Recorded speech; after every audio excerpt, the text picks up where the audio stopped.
Trolling social media ప్రపంచంలో సెలబ్రిటీలకు అతిపెద్ద శాపం ట్రోలింగ్. నచ్చితే ఒకలా, నచ్చకపోతే ఇంకోలా నెట్టింట తిట్టడమే ఎక్కువ మంది పని.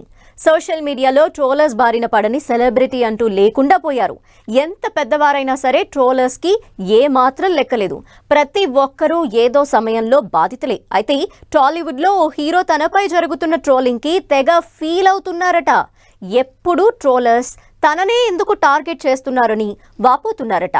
అవును, ఆ హీరోనే ట్రోలర్స్ టార్గెట్ చేయటం ఏంటి? ఆ హీరో అంటే అంత అలుసా? టాలీవుడ్ లో ట్రోలర్స్ తో ఇబ్బంది పడని నటీనటులు ఉండరంటే అతిశయోక్తి కాదు.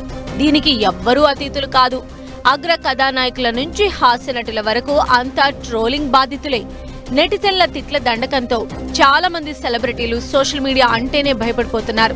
ఇప్పుడు ఈ లిస్ట్ లో మాస్ మహారాజ్ రవితేజ కూడా చేరిపోయారట.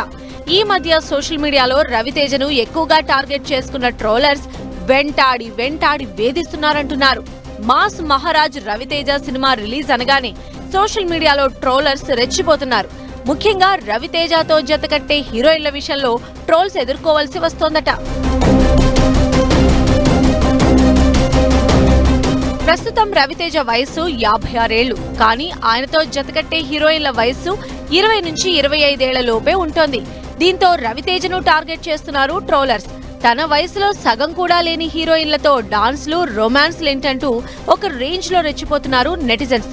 దీనిపైన మీడియాలో కూడా అడపాదడపా న్యూస్ వస్తూ ఉండడంతో రవితేజ హట్ అవుతున్నాడని ఆయన సన్నిహితులు చెబుతున్నారు. గతంలో ఎన్టీఆర్, ఏఎన్ఆర్ వంటి అగ్ర హీరోలు శ్రీదేవితో డ్యూయెట్స్ పాడేవారని, ఇప్పుడు రవితేజ కుర్ర హీరోయిన్లతో డ్యూయెట్ పాడితే తప్పా అంటూ ప్రశ్నిస్తున్నారు ఆయన సన్నిహితులు. రవితేజ సినిమాలపై కొంతమంది హీరోలు కావాలనే ట్రోల్ చేయిస్తున్నారంటున్నారు. ఫ్లాపులతో సంబంధం లేకుండా వరుసగా సినిమాలు చేస్తూ ఉండడంతో కావాలనే రవితేజ అంటే గిట్టని వాళ్లు ట్రోలింగ్ చేస్తున్నారని విమర్శిస్తున్నారు. ఇప్పుడు టాలీవుడ్ లో పెద్ద హీరోలు కూడా చాలా వరకు కుర్ర హీరోయిన్లతో డ్యూయెట్లు పాడుతున్నారని, కానీ వాళ్లను మాత్రం ట్రోల్స్ చెయ్యరని వాపోతున్నారు.